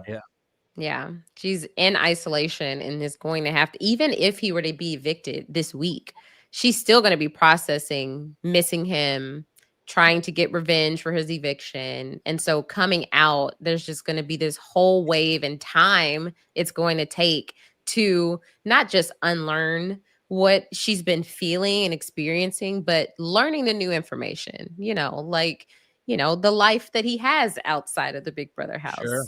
Lives. Yeah. That he has outside of the Big Brother house. Sure. So I think that's why I really want him to go this week. I have switched my tune. I wanted Mickey out, but I think with the fact that Mickey is not in a point of recovery and she's just going to continue doing what she's doing, I think it'd be amazing if he leaves. Are y'all still here? Yeah. Aysha froze up there. You said the last thing we heard was you said you think it'd be amazing if. It'd be amazing if he gets voted out before jury. Yeah. And she's not stuck in a jury house with him. It's kind of humanitarian necessity. Do we know when jury starts? No. Well, it depends on if it's 7 or 9 people. I also think, that's kind of like from a more human perspective, but I also think from a gameplay perspective, I think it would be good for the season. I think it would open up a house guest who, again, has been very isolated the whole time. And like, I want to see what Kat's going to do in a non-Riley world. Like from a gameplay strategy, social perspective, I want to see what that looks like. Because going into the season, I was very intrigued by Kat as a character and as a person and as a player. And I feel like we've kind of been robbed of that a little bit over the course of this season. So like from a show perspective, I think it would also be cool. I think it'll open up the game in ways that it hasn't really been opened up yet. And I think a lot of people will then look at Kat as like a number by herself. And I want to see how the other players are going to react to that, to be able to be like, oh, Kat's open for business now. Let's see what we can do with her as a potential alliance member and as a potential number for whatever plans whoever is interested in that may have. So I think that across the board, it'll be good for the show if Riley were to get taken out next. I think just about every category, it shakes out to be a positive for this season. So is that where y'all want this week to land, at a Riley eviction? Yeah. 100%. Yeah. He stays, it's like there's nothing we could do. We're just like viewers watching the situation unfold. It'll become an ongoing situation. It's just like, I think a lot of people have expressed this, but this isn't sort of what we bargain for when we like want to watch our summer show, right? It's like a sort of, and it's a helpless feeling, like I had mentioned before. Like there's just like this sense of powerlessness when you develop these like really deep parasocial sort of relationships with the people in the house, and you can't do anything about it. The only thing we could do is like maybe an America's vote gets thrown in or whatever. In terms of producers intervening, like, I mean, this is where, like, again, like some of the counterpoints being made, it's like the difficulty of the social strategy situation, because it's like I think currently they don't have the grounds to do it, except for the fact that a bunch of people want it to happen. They wouldn't until some line hypothetically actually gets crossed. Yeah. This comment here is the most Big Brother comment I've ever seen. It says, well, September 11th is a 2-hour episode, so perhaps that's Zingbot and then a double and then jury begins. How do you explain that to somebody who doesn't know what Big Brother is? How do you possibly begin to explain? Dolores, shout out for that comment. It made me giggle. Like what perhaps that's Zingbot and then a double and then jury begins. What? If you don't know what this show is, it's like what are you and so that's kind of been my like perspective going through this season, is having to learn. So, and thankfully I have the best resources you could possibly have for reference on all this. But it's like, it's just such a wacky little world. I just saw that. I wanted to mention when Zach and Vince were fighting for their lives on the block and they were both crying and Vince is wearing the egg. Yeah, the egg. And then Keanu so next funny. to them and like the big butt. Yeah. I think in this situation, since we have these 3 on the block, I think it's going to be a situation where, oddly enough, I think it'd be, in order for Riley to go, Mickey would need to win the blockbuster, because I feel like more people are willing to vote out Mickey as opposed to Morgan. So we'll see. We'll see. And Dolores now says, Gabe, you are my favorite. Sorry, Asia. You came over here stealing people from the chat. Oh my gosh. So we mentioned Vince there. I want to go on record saying I think Vince is not just playing the best game. I think he's far and away playing the best game of anybody in the house right now, even more so than Rachel. And that's obviously subject to change. What is your guys' take on Vince? Because for me, as a layman, it's not close. How much did Mark pay you to say that? Mark did not pay me to say that, but I know he is happy that I said it. Mark Talon. Yeah. To be honest, like in terms of like predictions and stuff, like he is my winner pick right now. So I do agree with you there. I think that he's someone, again, you know, with the live feeds, we can hyper scrutinize every player's flaws, but this is a house, to be frank, where like the bar is really low in terms of strengths exhibited, and Vince shows clear strengths in terms of his social ability. Even watching, like being very up to date with stuff happening today, I think are positive things in his direction. And as frustrating as he may be for some people to watch strategize, I'm not gonna ever call him like a master strategist or anything like that. But someone's got to win this game. Someone's got to win.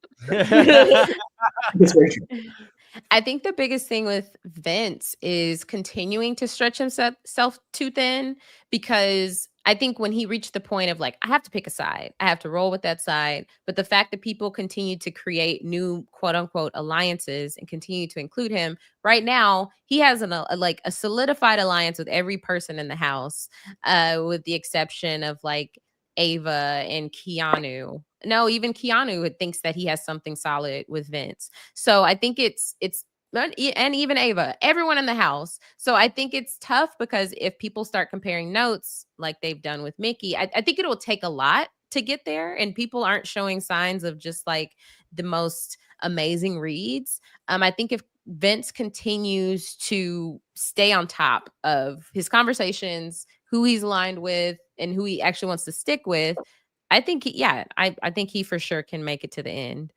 But is he staying on top of it? He's been nominated the past 2 weeks. What about Ava? She's never been nominated. What about Will? He hasn't been. He's really insulated. I'm not trying to knock Vince, but I'm like, what about those names? I think they're playing great. I'm afraid they've been nominated since week 1. I love the Ava shout. I think that is somebody else that's like in my winner bubble. I love the Ava shout. I think Will is creeping his way into my winner bubble.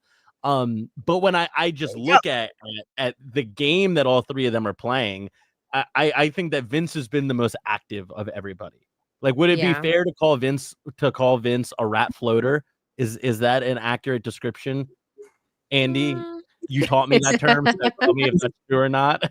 He's his own brand, where I think to earn the esteemed moniker of rat floater, there's got to be a lot of real intentionality behind it, and real knowing what you're doing.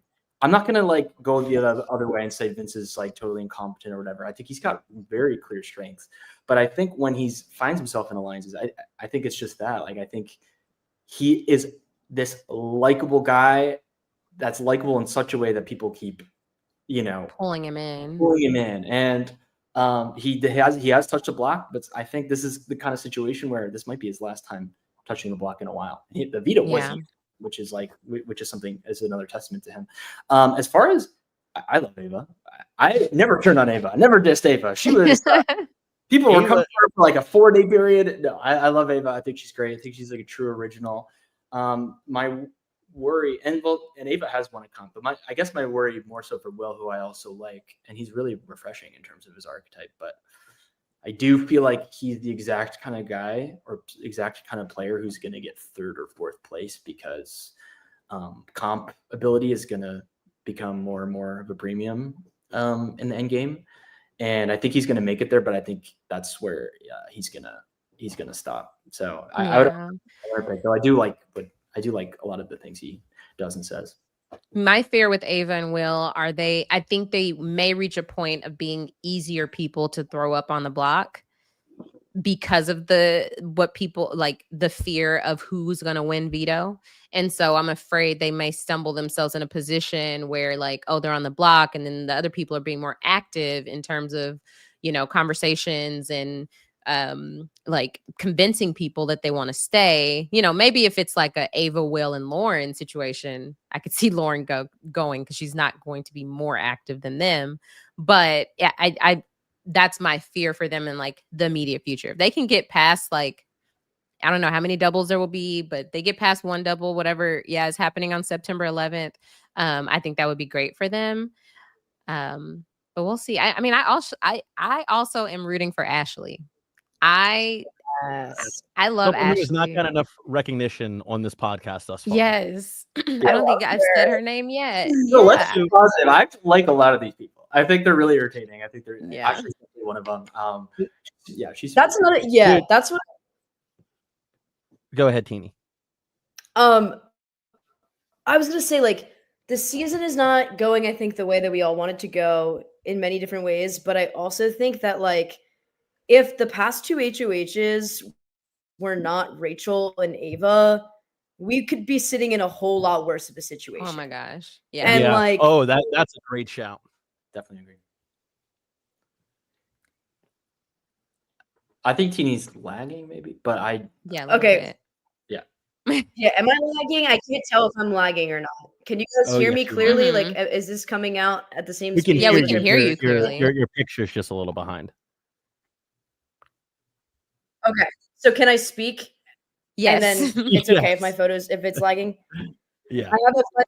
I have a fun thing to bring up. It touches upon 2 different things I think this is a good group to discuss it. Okay, Andy, you had mentioned when we were talking about Kat that you feel bad for all Big Brother players, which brings up something that I find myself saying a lot, which is that I actually think that Big Brother, for me personally, is a lot harder than Survivor to play. I think that I would have a much psychologically and physically harder time doing Big Brother. One, because of the live feeds of it all, having like every single thing I say, people watching, all the vulnerable things that I share, people watching. 2, and this is a question kind of also for Gabe, like when they do punishments such as the one we saw on, I think it was Wednesday night, where Rachel and Zach had to like stay up for 12 hours getting slimed over and over again. I truly think that is harder than anything that I physically had to do on Survivor, like in a concentrated period of time. And I would love to know, Gabe, what you think of like a challenge like that, and also what you guys think in terms of like, if it is harder. I think I would go a lot crazier in that house than I did on that island. And that's saying a lot. Yeah, I think that what makes Survivor so difficult is like all of the constants you have to deal with, right? Like the hunger, the elements, on top of the social game, where I feel like the show is like, okay, well, we all know how hard that is. Like we can see these people becoming skinnier. We can see them sleeping in the dirt, where I think with Big Brother, it's very evident that they feel like they have to make up for that in how harsh the challenges are. because it's like they're living in this big house and they're in there, like it's a pretty livable situation, all things considered. So it's like when we hit them, we got to hit them hard. Like you're going to sit in a shower for, 18 hours straight, or like Teeny said, we're going to slime you and you got to stay up for, a ridiculous amount of time. I agree with that. I think that would be because you can settle into hunger. You can settle into being in the jungle. You can settle to being hot and, not really having a way to escape it. You can't settle into being slimed in the face for 10 hours straight. Like there is no innate human survival instinct that kicks in. You just have to deal with it. So I think that's an astute assessment. I think that's way more difficult. And then you add in the 24/7 cameras too. I think that there was, whether you were right or wrong, when you were on Survivor, if something happened that you didn't like, you could always be like, I probably won't make the edit, or hopefully it won't make the edit, and I won't have to think about it for another few months until it comes out. Where with Big Brother, it's like everybody can see everything all the time. And psychologically, I think that's way more taxing on your psyche than it is on than anything you do on Survivors, for sure. Totally agree.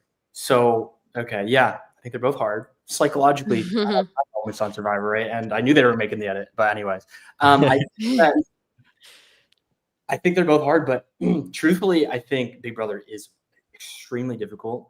For obviously the length is one thing, but also this meta perspective of the fan perception and how you might react to leaving the house, I think sounds very hyper intense, very extreme. There's such a power inversion when you compare Survivor and Big Brother. With Survivor, I mean, let's use the exit interviews as an example, right? With the Survivor exit interview, I think the fans, when they come to the video, they're like, okay, this person was out there. They know the full picture. I want to hear their side of the story and use that to piece together what might have happened out on the island. So there's just there's this open-mindedness and this sense that someone has kind of power over their own, how they think about the game, because they had all this time to process, and obviously we only get the edited product. Big Brother, and I'm talking as a super fan, so I've experienced this as a Survivor fan compared to as a Big Brother fan. The exit interview for Big Brother is so fundamentally different, particularly if you don't like the house guests, because you just go like, you puny little butt, you think you know anything about the season that you played on or the game that you played. We're the live feeders. We know 100,000 times more about the game than you're ever going to know. We know more about your character than you're ever going to admit to yourself. The only thing you could do is grovel right now. That is and they're not prepared for that. They're not prepared for that, especially people who are not Big Brother super fans, right? I think they just get whacked by this, and they just have to spend, they leave the house, and then this happens, and they just have to spend the next period of their lives healing and coming to grips with everything. And there's just not that equal sort of pace to process what's happened. And you feel like you don't have any control or authorship over how you're perceived, because I mean, as sort of wild as that tone is, it's true that people watched you, there's no pride in terms of how people think about you, because they were watching you essentially 24/7. And so I think there's just this bigger level of helplessness that comes with being a Big Brother house guest. And so, yeah, I think it's very kind of leaves you more vulnerable in a lot of ways. Even using Zach as an example, imagine if it was the Big Brother season has aired and Zach now has this perspective of Ashley, whereas that's why I was making the rounds. I'm oh, Ashley's, oh my gosh, I'm not even going to say what I'm going to say because it's recorded. When it's well, yeah, that was on purpose on her part because she is a lawyer and she wanted you to perceive her that way. But, obviously we have our example with Big Brother versus Survivor with Cirie, where she said this is more mentally taxing. The downtime is super intense. But from personal experience, the element of Big Brother that I like over Survivor is the fact that it's obviously harder to get blindsided. You are on the block. Yeah. Where they're if it was in Survivor, oh, 4 people on the tribe are safe, then you know it's only between you 2 people. Then it's like, okay, there's a different element of how you're going to play that, as opposed to like on Big Brother, people, you know, are going to play a different game than if they are on the block, as opposed to not being nominated that week. So I think that element on Big Brother is easier, like I guess in terms of like being voted out, but obviously the length, I mean, it's 3 months, 99 days. That's intense. Yeah, and to that point, Aysha, you know, I think it's just like, you know, when you have to scramble, you know when your ass is on the line, versus Survivor. Like, you could be walking in a tribal, you could cast your vote, you walk back, and you're like, I know it's not going to be me tonight. And you know, then next thing you know, your name comes up 4 times, and then you're going home. I also think that the blockbuster has made that more interesting. Obviously, I don't have the history to really know what Big Brother was like intimately pre-blockbuster. But I'm just kind of curious, not to go too far off the beaten path of what we're talking about here, but what do you guys make of that seemingly here to stay? The block, like, do you think it's making the game and show better? I don't hate it. I think it's one of the probably better implementations that they've had in the last few seasons, because usually their twists are really bad. It's just like, really, I mean, can remember the mastermind that was supposed to be a part of the season? Well, yeah, I wanted to say that. Who the accomplice has been nothing. Yeah. Oh, she's gone. She left a long time ago. But that being said, I do wonder about its long-term effect on the Big Brother game. The one thing, and Gabe, like, yeah, you don't have experience with this. I think that something good about the non-blockbuster sort of state of the game is, like, you can't really backdoor anybody with the blockbuster in place. You can't really backdoor anyone. When that hits, that is just so exciting. And in terms of like me as a live feeder, there's just nothing better than the leftovers week of Big Brother 24, which is so amazing. And that had its own twist. So the mechanics weren't exactly pure Big Brother, but you know, basically it ended with a just beautiful backdoor. And if it's someone that, and it's satisfying, it's like there's nothing they could do about it. Obviously, the counter is like, if it goes the other way, then you know, it gives someone less room. So I wonder about its long-term effects. It is okay. But to your earlier point, I think the one thing about the Big Brother format is I think it rewards good, smart players, because I think the truth is that anybody could get blindsided by a vote, like whether it's Big Brother or Survivor. Like, you could be Suri, you could be the smartest person. Like, it's possible to blindside somebody. But in Big Brother, if you are blindsided by a nomination, a smart player can, you know, reassess, and scramble and find a maneuver. Some of the greatest players of all time have been nominated after the veto meeting and pulled off the rare feat of surviving a backdoor. And that's beautiful. You know, it's a beautiful thing to see. And it's just like kind of the impetus for like some great gameplay when someone gets blindsided by being a nomination or a renomination. It gives them room to do something about it. What I like about the blockbuster is I think, you know, there's 2 camps of Big Brother watchers. There's obviously the casuals who watch the episodes, and there's the live feeders who keep up with it through Taryn's podcast and through Twitter and through the feeds themselves. And I think that if you are a feeder, the episodes don't really mean much. And for me, the blockbuster has brought back the excitement of watching Big Brother on a Thursday night. That's something that was missing for a very, very long time. You always, for the most part, knew what was going to happen on a Thursday night. And now I know what the Sunday episode is going to be. We've all seen it. We know more, you know, than what they're going to present to us on a Sunday or on a Wednesday. But I know on Thursday nights, I am sat. I am like, I have chills. I'm waiting to watch this competition. I'm waiting to see live what happens. That's a thrilling experience. And I think that for them to keep it for the first half of the season, I'm super down for. I'm into it. I love the game, and I can hear the points about, you know, it eventually stunting the game. But for now, for me to have exhilarating Thursday nights, like last week, I remember I wasn't able to watch it live, but I remember checking Twitter and seeing Zach went home, and it was like, I never would have known that was going to happen because this important competition needed to be done first. And I think that's really tipped the scales for me as like a viewer and a fan of the show.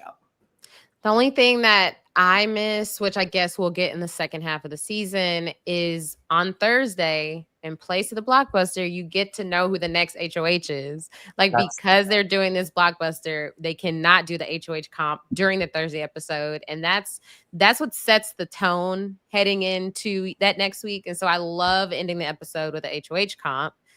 But the blockbuster is exciting because that determines how we're going to end this week. And so you obviously have a rooting interest in, like, okay, who do I not want to win? And like, even last week, like Keanu just casually winning, like that was so exciting. Yeah. Like, and so I like the BB blockbuster for now. It's hard because it's just kind of like, there's so many conversations to navigate. Like, okay, if this person wins, if this person, and so it makes it really hard to have concrete alliances, concrete plans moving forward because of this element. But it's nice that they do stop it, so we do get to have the best of both worlds. It's good to have the mix because like in a pre-blockbuster world, there's so many weeks of Big Brother where like the strategy ended by Monday or Tuesday. Yeah, exactly. And that wasn't good. And the only thing you had to look forward to is the hope of the Thursday episode having like a really exciting HOH result. But there was a few year period where they didn't have consistent HOH comps on Thursday or we were it's like, what is going on? And so I do think on the balance, it makes the Thursdays way more exciting. It makes it actually like must see live TV. But it's kind of good. Like so overall I'm a proponent of it, like being in the pre-jury and then like ending, and then you kind of get the other side of it in the post-jury. Yes. I think the only person that we've really talked very little about is Morgan. And I'm excited for this post-Mickey, post-Zach Morgan. I feel like we're finally getting to see her spread herself a little bit more, have more conversations. I feel like she really locked herself down when she was totally just like committed to Mickey and obsessed with Zach. And now that both of those aren't a thing, I mean, still obsessed with Zach, that's still a thing. But now that he's not in the house and she's kind of like, has kind of turned on Mickey, I think Morgan, if she can position herself and just kind of get out of that, like, grouping me with Mickey, I think she could do well too. Yeah, I think Morgan is a little bit like, I feel bad for her. I have a lot of sympathy for Morgan. I think that like it is tough to like someone who doesn't like you back. And when you're stuck in a house with them, like, I actually really get why that could drive you a bit crazy. And I actually really get why that could, like, I get how you can project insecurities, believe it or not. And so I think that I have a lot of empathy for her. And I think removing that variable from the game, the more time that goes on, her sanity will just come back into the forefront. And I do think she's a smart girl, and I do think she has like potential. And I think that she's just kind of been getting in her own way because of her heart. And so I do have hope that she turns it around and that her narrative also can turn around for that reason as well. I've never had any complaints about Morgan. I'm sure, people on Twitter can point out times she said annoying things or whatever, but like, she's an interesting person to track in terms of her popularity as well. Just like not for nothing and like her popularity seems to be a direct function of like her proximity to other people. Like, when she was popular and she was Mickey's number one, everything was great. When Mickey's popularity tanked, she went right along with her by association. She was just sticking by Mickey. Like, she didn't know this huge thing has turned. The Zach stuff was what it was. Now that Zach is gone, she does have a fresh start. And, like, not for nothing, now she's kind of opening up a line of communication with Rachel, and I'm seeing that people like her again. Well, what do you think? Well, she's certainly not a lost cause when it comes to like the cast of Big Brother 27. She could definitely pivot her game. No, and I think if you were to like rank the remaining cast members on the potential they have left on the season, I think Morgan would be on the higher end of that list in terms of like where she's at now to where she can be at the end of her run. Like, I think she has tons of room to grow. And I think that she's kind of been I hate to use this term, but like a bit of an appendage to other players so far. And I think that she's finally getting to a place, as everyone's kind of said, where she can start to implement her own personality and her own game into this season. I think that's going to be super cool to watch. And I also think that that's a good place to be as a participant in Big Brother or any of these shows, where it's like, okay, you've kind of made it like past the really early stages of the game, but people don't quite get you yet. People don't quite know you yet. And you can blow up on the scene as this big character that nobody saw coming. Like that's a fun place to be in. And it's a fun place to be if you're a viewer and you're rooting for this person. So yeah, kind of like Andy, I haven't really had any big issues with Morgan. And I think she's primed to spread her wings a bit and become a player that we've all been waiting to see her be. Will that happen? Only time will tell, but I think she's set up for it. Thank you, Teeny, for the visual there. The wings. Yeah, I mean, yeah, shout out to the RHAP stock watch. This might be a good week to buy Morgan stock, because if she does survive this week, I could see her being a little bit more integrated than she is now. I mean, even today, she did like a spin class with Rachel, and I didn't turn the feeds. So I was like, what am I watching? Why am I watching this? Because I'm just loving them interacting. What? Is that not all of Big Brother? Is that not Yeah. why am I watching this right now? And but you don't stop. That's been my experience with it. It'll be 12 a.m. I'll be at my house with my cat, and I'll turn on the TV, and finally the kittens will get off the TV. It took me about a week to figure out why there were time it kittens on the right. TV. I had to tweet it out. I was like, what is happening? Because I'm on Pluto TV, I'm on the Big Brother channel, and it's a cat like kennel or whatever. And I had people responding, being like, they're doing HOH right now. Don't worry. It'll come back. And then it's 1 a.m. and then it's 1:30 and it's still these cats. And my cat is loving it. My cat is active, right? They're loving it. But I'm like, I'm just interacting with people on Twitter. Like, when does this end? And they're like, you just got to wait, man. It's part of it. And finally, I've kind of got the schedule down a little bit where it's not a big issue. Do you think them choosing to put cats as like the default screen is like some sort of shade to like cat ladies are the people who are watching this, or am I like they know their audience? There's some dogs sprinkled in. well, exactly.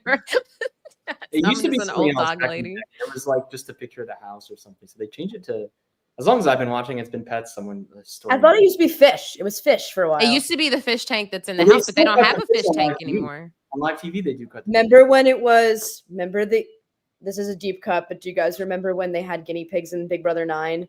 Yes. And then they asked at the final four, Gabe, listen to this lore. Listen to this lore. So Big Brother 9 was a season of all couples. The season was decided by this, by the way. Yes. Yeah. The winner was decided by this. So Big Brother 9 was a season of all couples, okay? And there was one couple, there were two couples who knew each other, two human couples who knew each other from the outside world, okay? They're at the final four HOH question, and Julie asks them, how many pre-existing relationships were there? They had to write it down on their whiteboard. And they put, the person who like was going to win the game put 2, because there were 2 human relationships who knew each other in the outside world. The correct answer, factually, because of Julie, was 3, because the guinea pigs knew each other beforehand. Oh my God. And that's somebody won HOH because of that and took Lisa out. Aaron, she should have sued. Yeah. Oh honestly. my God. And I'm pretty insane. sure Julie was like, Julie had to, there was like scuffling, and you could hear Julie kind of be like there's some discrepancies over whether or not they had that as a backup, I think, in case the person didn't write down the right answer. Like, I don't know. It was just crazy. And I'm sorry that brought me there. But Yeah. Guinea pig. That's guinea pigs hilarious. being Yeah. an existing relationship is one of those things that just is lodged up there. Yeah. Oh my God. I think would- And was that's it? confusing because of that. Yeah. There was one season they were showing old seasons when the feeds were down. Was that BB27 or I can't That was, remember what season? That I remember that being kind of recent. It wasn't like a Yeah, or was it All Stars? Maybe. really But y'all, this has been so fun. I've enjoyed this. Oh, this has been great. So someone in the chat clarified it. She goes, true or false, there were 2 pre-existing relationships coming into the game.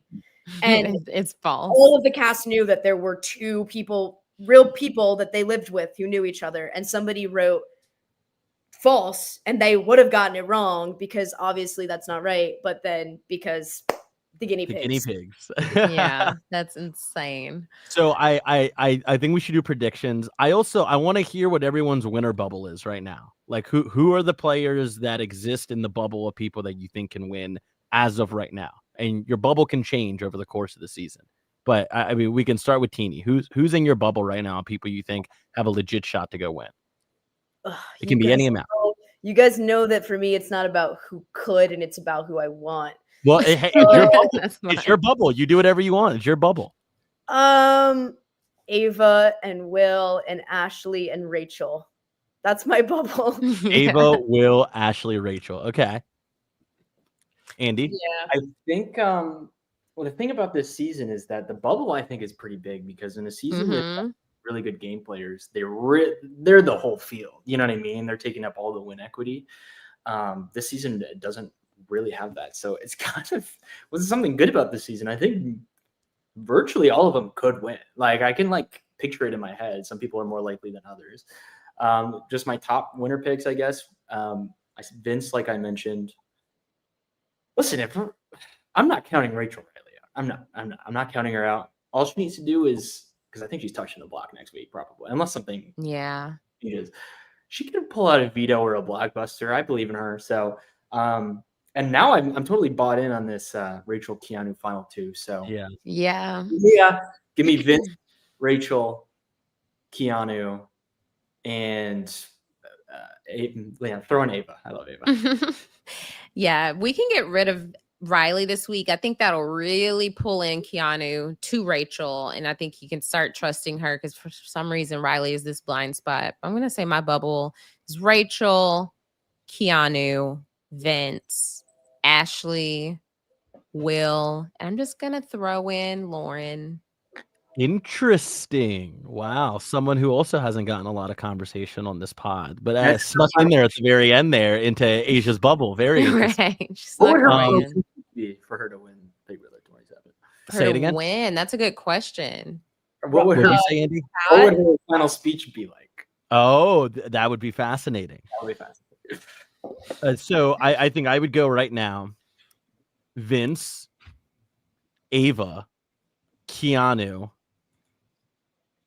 I'll put Rachel in there. I have some doubts because I think Andy's right. I think she's probably going to have some heat that she's going to have to worry about soon, but I'll put Ava in there. And Ashley. I think that's my winner bubble right now. Yeah. And if you don't like it, that's your problem because it's my bubble. So I like your bubble. Don't come popping our bubbles. Thank you. I appreciate it. Wait. What about this? What about your Kelly stuff? Did you put her? Oh, thank you. Of course. Yes, thank you. Sorry, so my preseason pick for who was going to win was Kelly, and immediately Andy and Teeny, within like seconds of me sending the text, I think Kelly's going to win. Andy goes, Gabe does not know ball, and Teeny I think responded with like a thumbs down, and so. But no, I said I think she's going to be the first out. So I think she's going to be the first boot. Yeah. So yes, Kelly is actually at the center of my bubble. To be honest, she's what's holding it together. I am riding the Kelly wagon until the wheels fall off. That is my winner pick. I am standing by it. I will not be influenced by these two right here. And I mean, she's going to win. Let's be honest. I think that she called so much heat. She called so much heat to start the season that I think it's actually going to come full circle, and she's going to be rather under the radar through the rest of the game. And I think she's going to find herself at the final two. I think she's going to have a great speech of saying, look, you guys all wanted me out to start the game, and I managed to find my way to this seat right now. And you have to respect that. You have to respect that. I beat all of you when you wanted me out in the very first week. And that is going to be Kelly's winning speech. Look, I predict Kelly's going to go out in a double because whoever she's sitting next to has stronger connections, and she's not going to know what to do because she just tells everybody everything. Yeah. So she has no real allies. But we were down on her to start because of all the preseason interviews, she was the most blatant about not knowing the show. As it turns out, almost none of them knew the show. They were kind of better at hiding it because they were like pulling scenes from YouTube clips that they watched, etc. So was not high on her at the start, and then she was doing some things in the first few weeks. The thing about her though is like she definitely marches to the beat of her own drummer, so we could say that she could win. She could. I think she could win. Would it be a top ranked win? I don't know. It's a different story. But if she can figure out how to win other competitions other than the blockbuster, then you never know what could happen from there. Yeah. Talking about Kelly, right? Yeah. Yeah. No, well, it's not that she could win. She's going to win. Let's be clear. She's going to win BB27. Like I could see the reason I say that is the reason I could say this, I could see, but if she comps her way hypothetically to the final two, I can see everyone being like, oh man, like we underestimated her. You know what I mean? Like say what you will about Kelly, but you know, she's there. She paid for her own. Yeah. I mean, and you may have a point. Everybody's scared of her now because she's been saying she's been putting spells on the memory wall and stuff. Yeah, they're actually terrified. No, she has supernatural abilities. I'm adding her to my bubble. If we ever meet Kelly at a watch party, let it be known that she was in my bubble first. Andy had to remind me to put her in there, but she was in my bubble first. Okay. Yeah, don't forget about Kelly. Put a hex on Riley at the same watch party that we're all at. Could you imagine? Where does Riley live? Does anyone know where he's from? Yeah. Where's Riley? Is it somewhere? It's not like New York, right? It can't be New York City. No. Wherever he can do bull riding. No, I thought Catherine was in Oklahoma. Maybe I have that swapped. Maybe he's in Oklahoma and she's somewhere else. Riley is from Oklahoma. Okay. He is in okay. Okay. This has been so fun. I've had a blast. Thank you so much for inviting us, Aysha. Of Thank you for course. creating this. This was awesome. Of course. This is so fun. We should do another one of these later on. Yeah, we can see how our bubbles change. Right before the season ends, get our final predictions in. Are you in on this? Are you going to be watching Big Brother 28, etc.? Well, we got a lot of season left. We got a whole lot of season left. Let's see how this goes. You're not motivated to go back and watch old season? I was gonna say, I think that's where I lean more into. Okay, I want to go back. I really want to watch Andy Herron's season. That's the number one on my list that I want to go watch. And I know the context of that statement. Good. It's better on a rewatch. Yeah. Which is my favorite season to rewatch. And like I kind of, it seems like it was a turning point for the series. It seems like that season it was 15, right? Mm-hmm. It seems like that happened, and then like the fandom and production were kind of like, we might need to change some things here. Yeah. And so I want to see that turning point happen, and I want to go root for the father of 47, Andy Herron. He's dad, so I want to go see dad do his thing. He is. Yeah, I think a lot of us have a lot of positive things to say about. I need you to watch Big Brother 8, Gabe. I think you would have a blast. Okay. I think you would have a blast watching like Big Brother 8 specific evil dick interactions and fights in the house. There's a man named Evil Dick, and I think you need to see that. All right, so 15 and 8 are the top of my watch list. Very excited to go watch them. Gabe has some homework.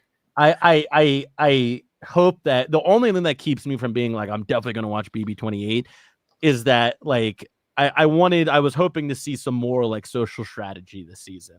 And I feel like this isn't the season for that. You got to watch. Yeah. That's what people have been telling me. It's like, no. Like, this isn't the show. Like, this is just what's happening now, you know? So I hope that BB28 can kind of pull me in with some more players. You know, I love the players. So we'll see, but I am enjoying it. And, you know, my favorite part of it, of course, is that I get to engage with you guys with something that's just fun, you know? Yeah. So that's fun. Yeah. I saw a comment earlier that was like, Gabe, this is not how you play Big Brother. So you need to know that there are other seasons to reference to see how the game can be played. And maybe they cast it this way specifically so Rachel, could, have some wiggle room and not be targeted right away. But yes, for the RHAP audience, let's go around, let people know where they can follow you and what you're up to that they could follow. So Andy. Yeah, you can follow me on Instagram at Andy D Rueda, and I'm back on Twitter under the same handle for the sole purpose of tweeting about Big Brother 27. I could be doing a little bit more of that, but I'm excited. I will stay engaged with the season, so I'll be tweeting there. Probably roll that into Survivor 49, which is just around the corner. But yeah, you can follow me at those handles, and then as always, just feel free to book me on Cameo if you want. That's an open offer to anybody. Love it. Thanks for being here. Teeny, what about you? Please follow me on Instagram at Chirichillo with 3 L's. Please, just if one of you could, just anyone, Chirichillo. And then Twitter also is Chirichillo with 2 L's. The coolest handle. Yeah, by far. Yeah, thanks for being here. Gabe, what about you? At Gabe Ortis, you can see it right there. And you can do that on Twitter and on Instagram. It's the same. If you're into NPR stuff, I work at NPR. That's where I'm doing the show from right now, Studio A at WYPR here in Baltimore. So if you want any updates on all the cool NPR stuff I'm doing and the Baltimore and Maryland stuff, you can check it all out at Gabe Ortiz. And I do a Survivor show as well, Gabe's Big Move, over on the Reality After Show Network. It's fun because it's more like philosophical Survivor questions instead of just like recap, preview, interview with the guest, recap, preview. It's kind of more like, we did an episode, what does it mean to be a villain in the game of Survivor? Like, how has that moniker changed over time, and what does it mean to be a villain? Last week's episode was, what does the new era actually do well in Survivor? I did one about what a social threat was in the beginning of the game has changed till now. So it's kind of just these more big picture Survivor topics that we get to discuss, and it's really fun. It's every Tuesday, except for tonight, of course, at 7:15 p.m. So come join me over there. I also stream it live on Twitter on my handle at Gabe Ortiz. So Gabe's Big Move every Tuesday at 7:15 on Twitter and on YouTube. Go check it out. Awesome. Loved having you here. And y'all can follow me on all social media at Aysha, like Aysha. That's AYSHA, like ASIA. We just wrapped up our coverage of Perfect Match on Netflix with Kirsten McInnes and Jason Reed. Jason Reed and I are also over on Patreon, patreon.com/A-Perfect-Match-Podcast, talking about old seasons of Married at First Sight. So come join in on the fun. And then obviously catch me throughout the rest of the season on live feed updates or roundtables or recaps or whatever. So just give me a follow and you can know what I'm up to. Thank y'all so much, Survivor 47, for being here. Love chatting with y'all about Big Brother 27. And thank you so much to the chat for being so active. And thanks for tuning in. Bye.